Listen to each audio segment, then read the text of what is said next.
Hello বন্ধুরা, আজকে 22শে মে এবং আমাদের আলিপুরে আবহাওয়া দপ্তর থেকে জানিয়ে দিল ঠিক কেরালায় পাক বর্ষায় বৃষ্টি শুরু হয়ে গেছে এবং আগামী 3 থেকে 4 দিনের মধ্যে প্রবল আকারে বৃষ্টিপাতের সম্ভাবনা রয়েছে। বিশেষ করে 26শে মের আগে আমাদের কেরালা দিকে বর্ষা প্রবেশ করে যাওয়ার সম্ভাবনা রয়েছে এবং ভারী বৃষ্টির সঙ্গে 30 থেকে 40 কিলোমিটার বেগে দমকা ছড়া বইতে পারে। কেরালার বেশ কিছু অঞ্চলের দিকে, আন্দামানের দিকে ভারী দিকে 2-1 পশলা অতি ভারী বৃষ্টির সঙ্গে 40 থেকে 50 কিলোমিটার বেগে দমকা ছড়া বইতে পারে। এইদিকে ঠিক আমাদের পূর্ব সাগরের দিকে প্রচণ্ড আকারে দক্ষিণ পশ্চিম মৌসুমী বায়ু সক্রিয় রয়েছে এবং ক্রমশ উত্তর দিকে এগোতে শুরু করে দিয়েছে এবং আমাদের ঠিক পশ্চিম বঙ্গোপসাগরের দিকে বর্ষা অতি সক্রিয় হয়ে আগামী 48 থেকে 72 ঘন্টার মধ্যে ঠিক আমাদের অন্ধ্রপ্রদেশের দিকে এগিয়ে আসার সম্ভাবনা রয়েছে। এদিকে দক্ষিণ পূর্ব আরব সাগরের দক্ষিণ পশ্চিম মৌসুমী বায়ু ক্রমশ ঠিক আমাদের পূর্ব দিকে এগোতে শুরু করে দিয়েছে এবং কেরালার দিকে প্রবেশ করার সম্ভাবনা রয়েছে। এবং আমাদের আলিপুর আবহাওয়া দপ্তর থেকে জানাচ্ছে আমরা গাঙ্গে দক্ষিণবঙ্গে প্রচণ্ড আকারে গরম পড়ছে এবং প্রচণ্ড পরিমাণে জলীয় বাষ্প থাকার কারণে প্রচণ্ড গুমোট গরমের সঙ্গে আর্দ্রতাজনিত অস্বস্তিকর পরিবেশ তৈরি হয়েছে এবং প্রচণ্ড আকারে জলীয় বাষ্প ঢুকছে ঠিক আমাদের বঙ্গোপসাগর থেকে এবং আমাদের ঠিক পশ্চিম মধ্য বঙ্গোপসাগরের উপর দিয়ে ঠিক তামিলনাড়ু পর্যন্ত একটি নিম্নচাপ অক্ষরেখা রয়েছে।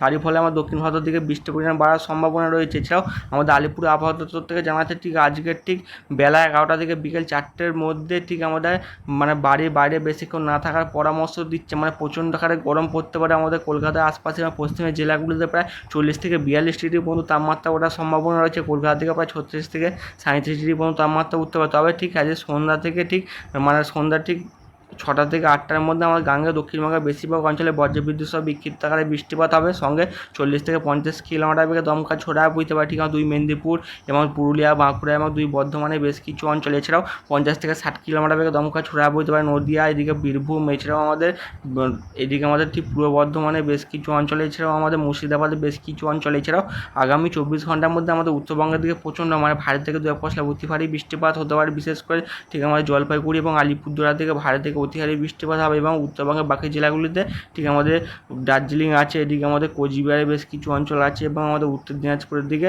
ভারী বৃষ্টিপাতের সম্ভাবনা রয়েছে। এবং আমাদের আলিপুর আবহাওয়া দপ্তর থেকে জানাচ্ছে ঠিক আগামী 24 ঘন্টার মধ্যে আমাদের উত্তর ভারতের জম্মু কাশ্মীর, গিরগির, বালুস্তানের দিকে প্রচণ্ড শিলাবৃষ্টিপাতের সঙ্গে 40 থেকে 50 কিলোমিটার বেগে দমকা ছড়া বইতে পারে। এছাড়াও আমাদের লাক্ষাদ্বীপ, মধ্য মহারাষ্ট্র, উড়িষ্যা, পাঞ্জাব, এছাড়াও উত্তরবঙ্গের বেশ কিছু অঞ্চল, তামিলনাড়ু, পুদুচেরি, তেলেঙ্গানা এবং উত্তরাখণ্ড থেকে 40 থেকে 50 কিলোমিটার বেগে দমকা ছড়ার সঙ্গে বজ্রবিদ্যুৎ সহ বিক্ষিপ্ত ভারী বৃষ্টিপাতের সম্ভাবনা রয়েছে। এছাড়াও আগামী 24 ঘন্টার মধ্যে কোঙ্কণ, গোয়ার দিকে বজ্রবিদ্যুৎ সহ বিক্ষিপ্ত ভারী বৃষ্টিপাত হবে এবং পশ্চিম রাজস্থান এবং আমাদের ঠিক পাঞ্জাবের বেশ কিছু অঞ্চলে ঘূর্ণিঝড়ের প্রবল সম্ভাবনা রয়েছে। এছাড়াও আগামী 24 ঘন্টার মধ্যে প্রবল তাপপ্রবাহ চলার সম্ভাবনা রয়েছে বিহার, ছত্তিশগড়, ঝাড়খণ্ড, উড়িষ্যা, পাঞ্জাব, রাজস্থান, তামিলনাড়ু, পুদুচেরি, করাইকল, তেলেঙ্গানা এবং পশ্চিম মধ্যপ্রদেশের বেশ কিছু অঞ্চলে প্রচণ্ড আকারে তাপপ্রবাহ চলার সম্ভাবনা রয়েছে। এছাড়াও ECMWF মডেল থেকে দেখা যাচ্ছে ঠিক আছে বিকেল 5টার দিকে ঠিক সন্ধ্যার মুখের দিকে ঠিক আমরা গাঙ্গে দক্ষিণবঙ্গে ঠিক মুর্শিদাবাদ, নদিয়ার দিকে এবং আমাদের বর্ধমানের বেশ কিছু অঞ্চল দিকে, বীরভূমের দিকে প্রচণ্ড আকারে বৃষ্টিপাতের সম্ভাবনা রয়েছে। ঠিক আসানসোলের দিকে হতে পারে, বোলপুর, রামপুরহাট, এদিকে বহরমপুর, সালার, তেহটের দিকে, কৃষ্ণনগরের দিকে বজ্রবিদ্যুৎ সহ বিক্ষিপ্ত ভারী বৃষ্টির সঙ্গে দমকা ছড়া বইতে পারে। উড়িষ্যার দিকে বজ্রবিদ্যুৎ সহ বিক্ষিপ্ত ভারী বৃষ্টিপাত হতে পারে। কেন্দু, ঝড়গড়ের দিকে, ভদ্রকের দিকে হওয়ার সম্ভাবনা রয়েছে। রাউরকেলার দিকে হওয়ার সম্ভাবনা রয়েছে। এদিকে আরও ঠিক আমাদের উপকূল লাগোয়া উড়িষ্যার দিকে দমকা ছড়ার সঙ্গে বজ্রবিদ্যুৎ সহ বিক্ষিপ্ত ভারী বৃষ্টিপাত। বাংলাদেশের দক্ষিণ ভাগের দিকে, ঝালকাঠির দিকে, যে চট্টগ্রাম, ঢাকার দিকে এবং সিলেটের দিকে বজ্রবিদ্যুৎ সহ বিক্ষিপ্ত ভারী বৃষ্টিপাত হতে পারে। এছাড়া পূর্ব রাজ্যে ঠিক আমাদের আসাম, অরুণাচল প্রদেশ, এইদিকে আমাদের নাগাল্যান্ড, মণিপুর, মিজোরাম, ত্রিপুরা বেশ কিছু অঞ্চলে বজ্রবিদ্যুৎ সহ ভারী বৃষ্টির সঙ্গে দমকা ছড়া বইতে পারে। এবং আজ সন্ধ্যা থেকে ঠিক বিকেলের বেশ কিছু অঞ্চলে ঠিক আমাদের সিকিমের দিকে, গ্যাংটকের দিকে বজ্রবিদ্যুৎ সহ বিক্ষিপ্ত ভারী বৃষ্টিপাত হবে এবং শিলিগুড়ির দিকে আমাদের উত্তরবঙ্গে এবং আলিপুরদুয়ার, কোচবিহার দিকে প্রচণ্ড ভারী বৃষ্টিপাতের সম্ভাবনা রয়েছে। বিশেষ করে ধূপগুড়ির দিকে, এদিকে ফালাকাটা, মাথাভাঙার দিকে হতে পারে, এইদিকে মাথাভাঙার দিকে, এদিকে মেঘলিগঞ্জের দিকে। এছাড়া আমাদের বাংলাদেশের উত্তরভাগের দিকে বজ্রবিদ্যুৎ সহ বিক্ষিপ্ত ভারী বৃষ্টিপাত হবে এবং কেরালার দিকে প্রচণ্ড আকারে বৃষ্টিপাতের সম্ভাবনা রয়েছে। এইদিকে আমাদের মহারাষ্ট্রের দিকে প্রচণ্ড ভারী বৃষ্টিপাত হবে। এদিকে আমাদের মাদুরিয়ার দিকে, তামিলনাড়ুর দিকে বজ্রবিদ্যুৎ সহ ভারী বৃষ্টিপাতের সম্ভাবনা রয়েছে।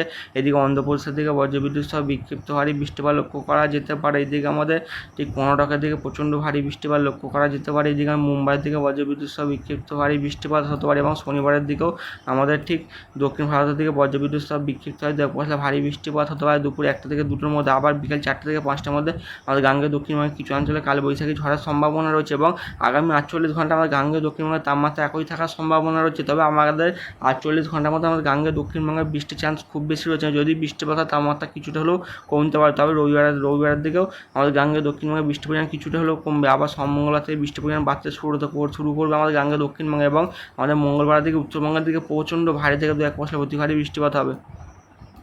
উপগ্রহ চিত্র থেকে দেখা যাচ্ছে যে আমাদের গাঙ্গেয় দক্ষিণবঙ্গে আংশিক মেঘলা আকাশ এবং আংশিক মেঘলা আকাশের মধ্যে কিছু অঞ্চলে মানে কি রোদ ঝলমলে আকাশ মানে বেরিয়েছে, মানে প্রচণ্ড গুমোট গরম আর্দ্রতাজনিত অস্বস্তিকর পরিবেশ তৈরি হয়েছে এবং আগামী 2 থেকে 3 ঘন্টার মধ্যে আমাদের উত্তরবঙ্গে ঠিক দার্জিলিং আলিপুরদুয়ারের বেশ কিছু অঞ্চলে বজ্রবিদ্যুৎ সহ বিক্ষিপ্ত আকারে বৃষ্টিপাত হবে। কোচবিহারের দিকে বৃষ্টিপাতের সম্ভাবনা রয়েছে এবং আমাদের বাংলাদেশের ঠিক রংপুরের দিকে কিছু অঞ্চলে বজ্রবিদ্যুৎ সহ বিক্ষিপ্ত আকারে বৃষ্টিপাত হচ্ছে। বগুড়ার দিকে হচ্ছে ময়মনসিংহের দিকে এবং আগামী 2 থেকে 3 ঘন্টার মধ্যে ঠিক আমাদের উত্তর বাংলাদেশের বেশ কিছু অঞ্চলে বজ্রবিদ্যুৎ সহ বিক্ষিপ্ত হয় পশলা ভারী বৃষ্টিপাত হতে পারে এবং আমাদের উত্তর দিনাজপুর দক্ষিণ দিনাজপুরের কিছু অংশে বজ্রবিদ্যুৎ সহ বিক্ষিপ্ত ভারী বৃষ্টিপাত লক্ষ্য করা যেতে পারে আগামী 2 থেকে 3 ঘন্টার মধ্যে।